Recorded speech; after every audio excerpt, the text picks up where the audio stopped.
Hello students,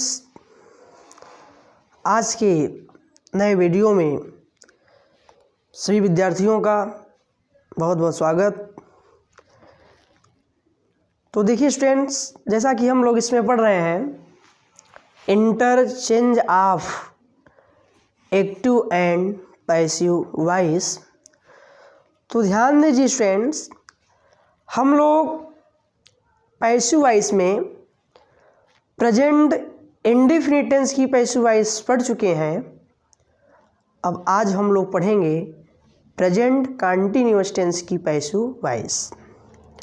देखिए students, present continuous tense की जो एक्टिव वॉइस की सहायक क्रिया होती है, ध्यान दीजिए, हम लोग पढ़ रहे हैं प्रेजेंट कंटीन्यूअस टेंस की पैसिव। ध्यान दीजिए, तो जो प्रेजेंट कंटीन्यूअस टेंस का एक्टिव वॉइस की जो सहायक क्रिया होती है, ध्यान दीजिए, उसकी एक्टिव वॉइस की सहायक क्रिया होती है is, am, are. Is, am, are. इसकी हम लोग मेन वर्ब के फर्स्ट फॉर्म में क्या लगाते हैं? आईएनजी। ये प्रेजेंट कंटीन्यूअस टेंस के एक्टिव वॉइस का ये सहायक क्रिया हुआ। अब इसकी जो पैसिव वॉइस की जो सहायक क्रिया होती है, इसकी पैसिव वॉइस की सहायक क्रिया होती है स्टूडेंट्स, ध्यान दीजिएगा, इसकी पैसिव वॉइस की सहायक क्रिया होगी is, am, are. Is, am, are के बाद हम लोग यहाँ पर बीइंग लगा देते हैं। क्या लगा देते हैं? बीइंग। यानी कि पैसिव वॉइस की इसकी सहायक क्रिया होगी is being, am being, are being. और बीइंग के बाद यहाँ पर हम लोग मेन वर्ब के थर्ड फॉर्म का प्रयोग करेंगे। देखिए स्टूडेंट्स, प्रेजेंट कंटीन्यूअस टेंस की एक्टिव वॉइस की सहायक क्रिया होती है इज, एम, आर, लेकिन पैसिव वॉइस की सहायक क्रिया is being, am being, are being होती है। और पैसिव वॉइस में जैसा कि हम लोग जानते हैं कि पैसिव वॉइस में हमेशा मेन वर्ब के थर्ड फॉर्म का प्रयोग किया जाता है। तो चलिए स्टूडेंट्स, हम लोग अब इसको थोड़ा सा स्ट्रक्चर के माध्यम से हम लोग इसको समझ लेते हैं। देखिए स्टूडेंट्स, अब जो प्रेजेंट कंटीन्यूअस टेंस है, अब सबसे पहले हम लोग पढ़ेंगे इसकी अफर्मेटिव सेंटेंस की एक्टिव वॉइस का स्ट्रक्चर और पैसिव वॉइस का स्ट्रक्चर। देखिए स्टूडेंट्स, अफर्मेट यानी कि प्रेजेंट कंटीन्यूअस टेंस का अफर्मेटिव सेंटेंस की पैसिव अब हम लोग पढ़ेंगे। देखिए अफर्मेटिव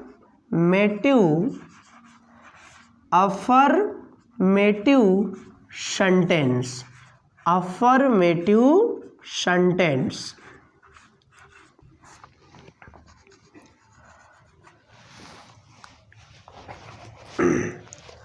ये अब हम लोग अफर्मेटिव सेंटेंस की पहले एक्टिव वॉइस का स्ट्रक्चर देखेंगे, इसके बाद पैसिव वॉइस का स्ट्रक्चर। तो देखिए स्टूडेंट्स, जो प्रेजेंट कंटीन्यूअस टेंस की जो अफर्मेटिव सेंटेंस का जो एक्टिव वॉइस का स्ट्रक्चर होता है, आइए हम लोग इसको देखते हैं। देखिए एक्टिव वॉइस। अब एक्टिव वॉइस में होता क्या है, इसमें सबसे पहले सब्जेक्ट आता है। क्या आता है? सब्जेक्ट। सब्जेक्ट के बाद अब प्रेजेंट कंटीन्यूअस टेंस की सहायक क्रिया क्या होती है? इज, एम, आर होती है ना। इसलिए स्टूडेंट्स, अब हम लोग सब्जेक्ट के बाद यहाँ पर रखेंगे इज, एम, आर। तो यहाँ पर हो जाएगा इज, एम, आर।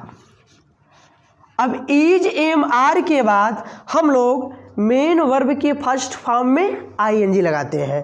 अब यहाँ पर हो जाएगा मेन वर्ब के फर्स्ट फॉर्म में आईएनजी, क्योंकि प्रेजेंट कंटीन्यूअस टेंस में हम लोग मेन वर्ब के फर्स्ट फॉर्म में आईएनजी का प्रयोग करते हैं।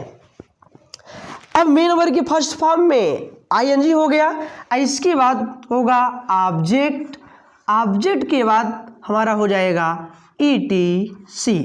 देखिए स्टूडेंट्स, ये प्रेजेंट कंटीन्यूअस टेंस के अफर्मेटिव सेंटेंस के एक्टिव वॉइस का ये स्ट्रक्चर है कि इसमें पहले सब्जेक्ट आएगा, सब्जेक्ट के बाद इज एम आर आएगा, इज एम आर के बाद हो जाएगा मेन वर्ब के फर्स्ट फॉर्म में आईएनजी, इसके बाद ऑब्जेक्ट, इसके बाद ईटीसी।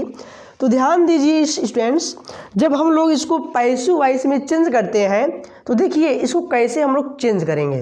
देखिए स्टूडेंट्स, पैसिव वॉइस। अब देखिए जब हम लोग इसको जब पैसिव वॉइस में चेंज करेंगे तो हम लोग जानते हैं कि हम लोग सबसे पहले ऑब्जेक्ट को रखते हैं जो हमारा न्यू सब्जेक्ट बनता है।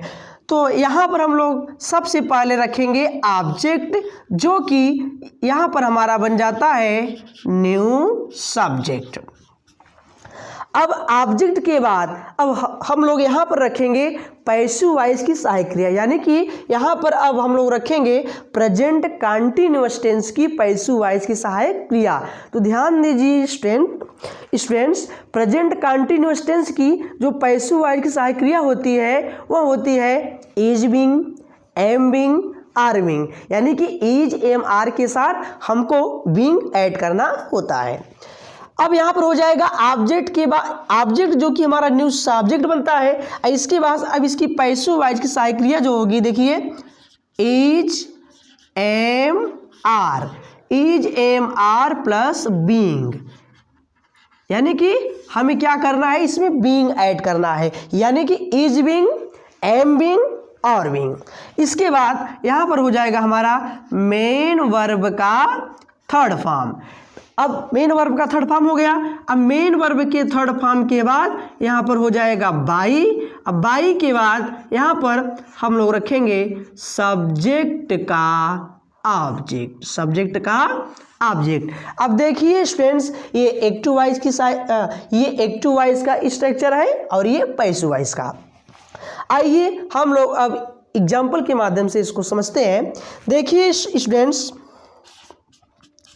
जैसे हमने यहाँ पर लिखा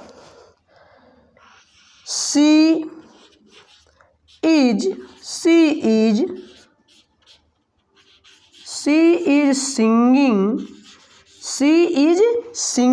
ए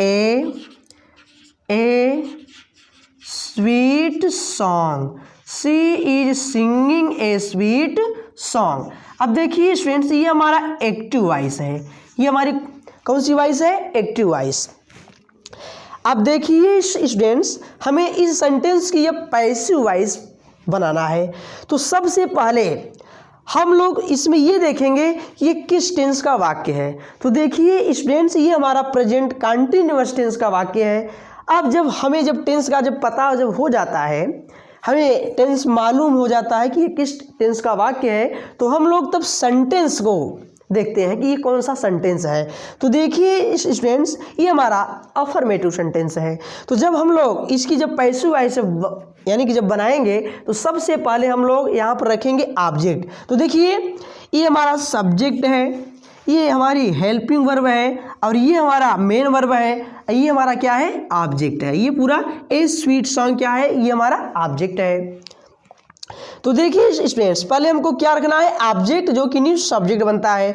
तो आइए हम लोग इसकी पैसिव वॉइस बनाते हैं। ये हो जाएगा, देखिए ए स्वीट सॉन्ग, ए स्वीट सॉन्ग।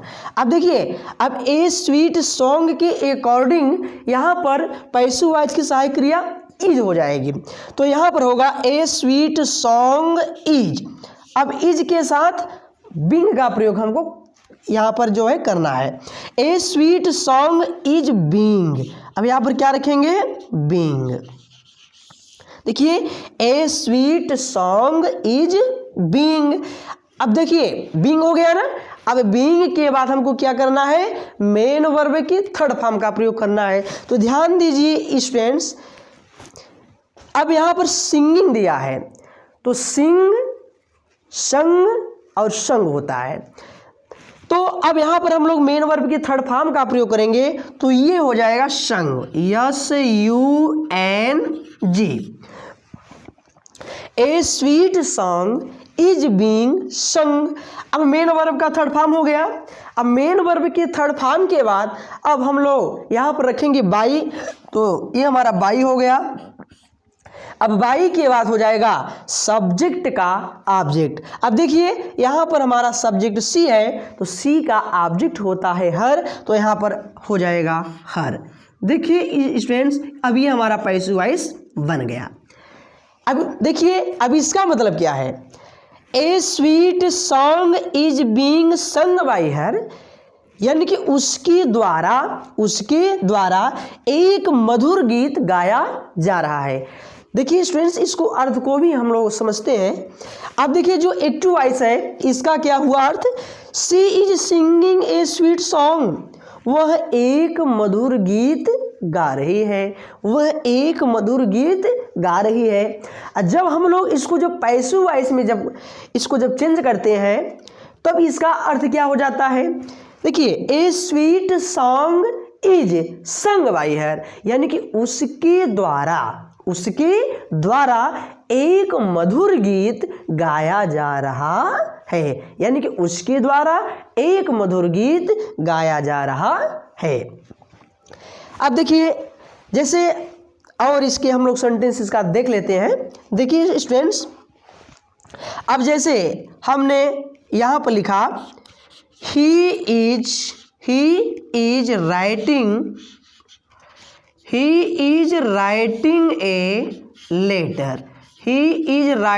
ए लेटर। अब ये हमारा हो गया एक्टिव वॉइस। अब हम लोग जब इसको पैसिव वॉइस में चेंज करेंगे तो ये क्या होगा, देखिए ये हो जाएगा ए लेटर। पहले क्या रखेंगे, ए लेटर। अब ए लेटर के अकॉर्डिंग जब पैसिव वॉइस हम लोग सहायक क्रिया जब रखेंगे तो हो जाएगा is being.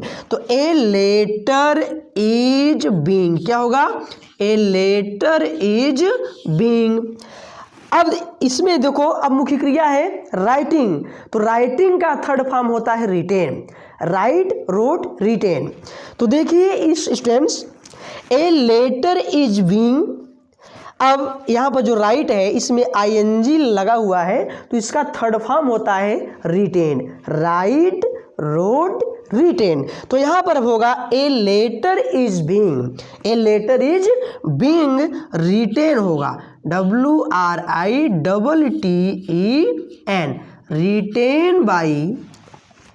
Written by him. अब देखिए स्टूडेंट्स, अब ये हमारा पैसिव वॉइस बन गया। देखिए he is writing a letter, यानी कि वह एक पत्र लिख रहा है। अब जब हम इसको पैसिव वॉइस में हमने इसको चेंज किया तो इसका अर्थ हुआ, देखिए इसकी जो पैसिव बनी, a letter is being written by him, यानी कि उसके द्वारा एक पत्र लिखा जा रहा है, यानी कि उसके द्वारा एक पत्र लिखा जा रहा है। तो ठीक है स्टूडेंट्स, अब हम इसके आगे से आप लोगों को नेक्स्ट वीडियो में बताएंगे। देखिए स्टूडेंट्स, यदि हमारा चैनल आपको अच्छा लगे तो आप लोग हमारे चैनल को अवश्य लाइक, सब्सक्राइब कर दीजिएगा। थैंक्स।